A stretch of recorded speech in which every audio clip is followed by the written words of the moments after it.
Bagaimana malamnya? Semoga sudah makan yang bergizi ya, sudah menjaga kebersihan gitu ya, tetap sehat terutama di tengah COVID-19 ini. Nah, malam ini teman-teman kita semua sedang akan melakukan satu diskusi bersama Mbak Zoya terkait dengan physical distancing and emotional relationship, terutama di tengah COVID-19 ya Mbak. Iya, iya. Mbak, mungkin sebagai pembuka mau cerita sedikit dulu dong Mbak, kira-kira aktivitasnya apa dan kok kebetulan ada di sini gitu Mbak? Oh ya gitu, ini kebetulan kejadian luar biasa aja ya. Hari ini saya harus ke puskesmas gitu ya. Saya nggak usah sebutin puskesmasnya di mana, tapi di daerah Jakarta Selatan. Saya mesti nemenin teman saya yang kebetulan lagi mau tes VCT ya, lagi mau tes HIV gitu, karena dia butuh moral support dan dia ketakutan sekali, jadi ya terpaksa saya harus temenin. Abis itu belanja, terus udah gak keburu pulang, duh gimana ya. Jadi terpaksa lah live di sini nih yang paling dekat supaya abis dari sini bisa cepet nih pulang ke rumah gitu ya. Dan sebagai thank you banget ya mau ketemuan di sini, soalnya udah hektik banget saya kebetulan hari ini. Kalau nggak ke puskesmas dan bantuin temen sih mungkin nggak keluar dari rumah ya. Sama sih Mbak, kebetulan karena awalnya juga mau grocery shopping sih, dan kebetulan awalnya kita mau melalui ya rumah masing-masing, tapi ternyata wah kebetulan dua-duanya lagi keluar dan susah juga, dan akhirnya kita berada di sini di satu ruangan. Nah mungkin kemarin kita sempat ini juga ya, sempat bikin story terkait dengan menampung masukan-masukan atau pertanyaan dari teman-teman semua yang mungkin ada beberapa pertanyaan yang sudah kami rangkum dan juga akan ditanya ini ke Mbak Zoya ya.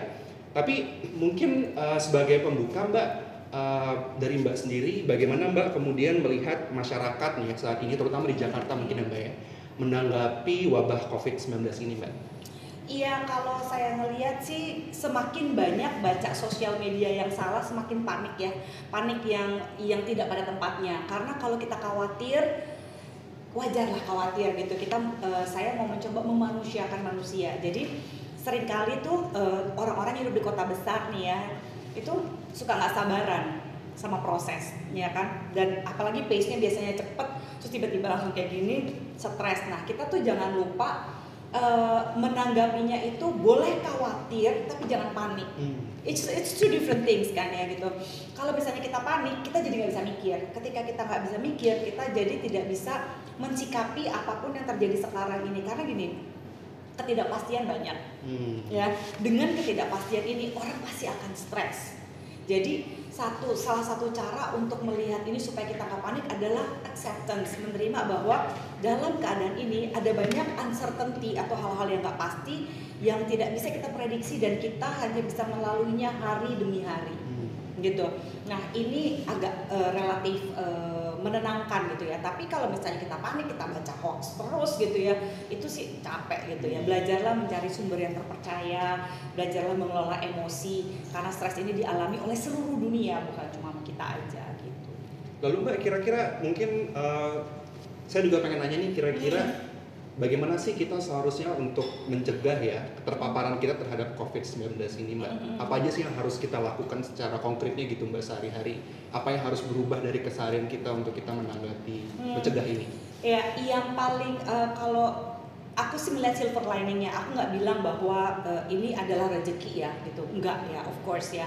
Jadi corona ini ada salah satu pembelajaran berharga yang aku lihat bisa kita ambil gitu, kita maknai.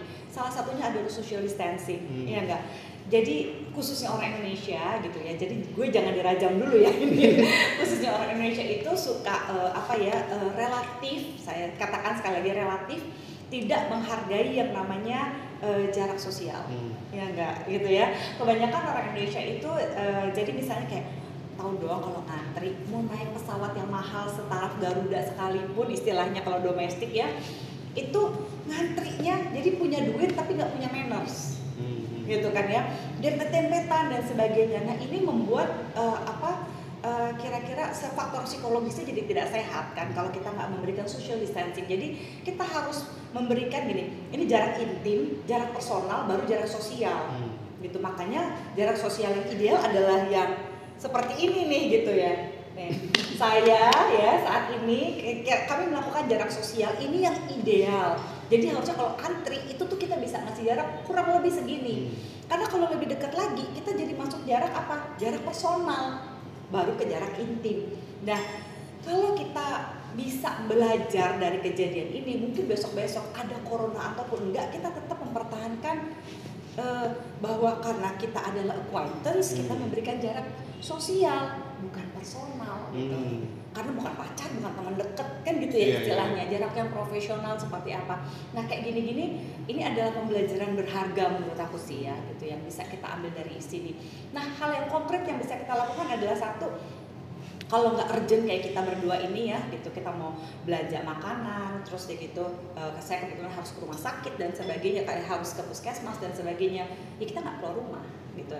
Terus ada prosedur-prosedur kan, begitu nyampe rumah pasti kita mesti cuci tangan dulu gitu ya, bersih segala macam, lepas sepatu semuanya di luar gitu, pakaian yang kita pakai hari ini kita langsung cuci. Kalau dulu mungkin nggak apa-apa lah, nggak keringetan ya kita masih ini. Nah kayak gitu-gitu kan prosedur yang standar yang harus kita lakukan sebelum kita bertemu dengan keluarga gitu secara fisik dan sebagainya. Itu diikutin dulu deh gitu ya. Karena kalau misalnya ini nih, kalau saya lihat nih kan udah 2 minggu ya. Ini kalau saya lihat orang udah lebih stres sih sekarang karena udah mulai gabut, udah mulai sumpek gitu ya, berasa di rumah meskipun dengan orang yang disayang dan sebagainya. Tapi kan tekanan-tekanan karena biasanya punya pace yang segitu tingginya, sekarang tuh harus benar-benar kerja dari rumah, mengatur segala sesuatunya sendiri. Ini adalah perubahan-perubahan yang memang kita harus pelan-pelan, mesti dicari cara nikmatinnya. Nggak akan mungkin sama kayak waktu kerja di kantor, tapi kita mesti cari senengnya lah, kita mesti cari funnya gitu. Iya. Oh berarti tadi kata kuncinya adalah ketika meskipun ini dalam waktu-waktu atau dalam momen yang krisis, tapi juga banyak opportunities yang bisa digarap ya Mbak. Iya, Tadi menarik deh kalau misalnya kita ngobrolin tentang tadi yang Mbak bilang juga terkait dengan hubungan personal dan juga hubungan intim gitu. Nah banyak juga yang datang, yang masuk ke kita nih pertanyaan terkait dengan having sex Mbak. Nah jadi banyak juga ya, mungkin juga jadi kesel gitu, bukan hanya menjaga jarak dengan orang lain, tapi juga yang biasanya aktif secara seksual. Nah sekarang nggak bisa nih. Nah tapi apakah benar nggak bisa itu Mbak? Apakah ada alternatif lain nih untuk kita kemudian mengontrol atau ya menyalurkan dorongan seksual kita Mbak? Kalau buat mereka yang jomblo ya, iya agak susah ya gitu. Jadi buat yang jomblo dan aktif secara seksual, honestly ini agak beresiko. Kalau misalnya apalagi bagi mereka-mereka, jadi gini, yang tinggal serumah aja, pasangan suami istri yang tinggal serumah, kalau salah satunya tidak bisa 100% work from home, itu kan agak relatif lebih sulit dibandingkan yang sering yang work from home. Nah, kayak gini-gini loh gitu. Jadi kalau misalnya sesusah itu Kak? Iya sih gitu. Ya I'm sorry to say ya keadaan seperti ini, tapi kayak saya kan semalam itu baru live di Instagram ya bareng sama teman saya Panca. Di situ juga dia ini curhatan dari seorang lajang yang aktif secara seksual terus jadi mati gaya katanya karena Tindernya apa segala macam itu. Aduh udah nggak tahu mau diapain lagi, cyber sex kurang nampol katanya dan sebagainya. Apalagi kalau subscribe ya Mbak ya. Sayang banget sih kayak bulanan. Ya ilah berbulan gak kepake gitu. Iya gitu, semuanya lagi mengalami pandemi ini gitu kan. Terus mesti gimana gitu. Kalau saya bilang tetap aja seperti yang saya saranin ke teman saya, kita coba ngelihat kayak gini. Ini adalah masa-masa dimana mungkin lo bisa benar-benar merenung. Ini buat yang jomblo dulu ya, baru ya Pak Sutri yang jomblo. Apakah sebenarnya selama ini gitu ya, gue itu mau nyari pasangan hidup atau gue cuma mau nyari pasangan seks doang? You need to be honest with yourself, ya dong gitu. Karena kalau gue nyari pasangan hidup, apakah gini ya kan gitu ya, kita selalu mesti cari ujungnya tuh di mana. Kalau kita nyari pasangan hidup, apakah cara yang kita tempuh selama ini mau ada sex buddy, iyalah, friends with benefit, one night stand, memenuhi nggak cara yang lo bisa lakukan sehingga lo bisa mendapat pasangan hidup yang tetap? Atau lo cuma mau dapat pasangan seks aja? Terpenuhi kan cara-cara yang seperti ini. Tapi kalau lo gak pengen dapat pasangan hidup yang tetap, lo nanti pengen punya suami, pengen punya istri, tapi selama ini main-main terus nih begini, iya berarti kan lo belum melakukan yang harusnya lo lakukan untuk mendapatkan tujuan akhirnya. Jadi buat para jomblo dan yang aktif secara seksual, figure it out sebenarnya nanti ujungnya gitu ya, kehidupan percintaan kalian tuh mau kemana? Are you still gitu? Nggak apa-apa, gue tetap mau single, ya boleh juga. Tapi kalau lo mau sebuah pernikahan dan sebagainya, ya lo harus mencoba mulai berpikir apakah cara-cara yang gue lakukan selama ini sudah sesuai. Nah ini adalah momen yang paling tepat untuk lo merenung. Karena kalau nggak seperti yang saya bilang di Instagram saya semalam gitu, kalau misalnya buat having sex doang, lu pasti bisa nemu kan, apalagi di kota besar kayak Jakarta misalnya, atau di kota besar mana aja, ada aja pasti yang akan mau gitu ya, baik lo laki ataupun lo perempuan. Nah sekarang karena kenikmatan seksual itu kan akhirnya jadi penuh sensasi. Kalau lu bisa dapat sensasi, belum tentu lu bisa dapat cinta. Gitu kan? So pertanyaannya lagi bagi para jomblo, lu mau menemukan cinta sejati lu apa enggak? Kalau mau menemukan cinta sejati, cari relationship-nya dulu, baru ujungnya seks. Kalau awalnya udah seks, susah nemuin cintanya. Susah ya Mbak ya? Gitu. Jadi ini adalah perenungan yang menurut gue cukup bijak. Misalnya, wah tapi kan gue aktif secara seksual misalnya, right? Gimana ya Mbak? Biasanya gampang. Kalau sekarang ini kurang greget kayaknya gitu ya, nggak apa ya? Nggak asik nih gitu. Oke, tapi kalau memang tujuannya adalah mau mencari cinta atau mencari kualitas dalam relationship, taruhlah saya belum mau nikah Mbak. Oke, tapi lo kan pasti pengen punya relationship yang berkualitas. Nah, caranya adalah dengan lo bangun misalnya gini, lo membangun dengan conversation yang simple. Ya kan? Karena lo lagi nggak bisa kontak, akhirnya lo bisa memanfaatkan apa? Lo mau flirtingan, lo mau apa? Kalau dulu flirtingannya kan supaya bisa dapat seks. Sekarang flirtingannya adalah untuk dapat connection. Ya kan? Gak rugi loh dapat connection sama orang. Kalau misalnya connectionnya itu asik, siapa tahu dia jodoh, lo bisa pacarin, siapa tahu bisa jadi calon istri atau calon suami. Tapi kalau enggak, at least you have a good friend. Gitu.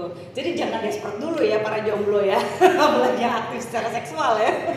Justru ini jadi tadi kayak momen perenungan. Pause dulu ya sebentar gitu, pause dulu sebentar dan hopefully ini nggak berjangka lama lah ya, mungkin 1 bulan 2 bulan ke depan ya Mbak ya.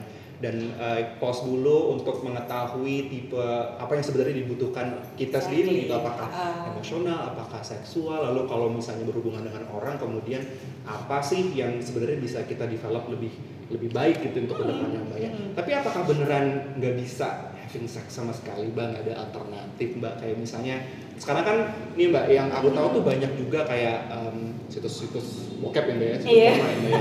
Pada dikasih gratis ya. Dikasih gratis.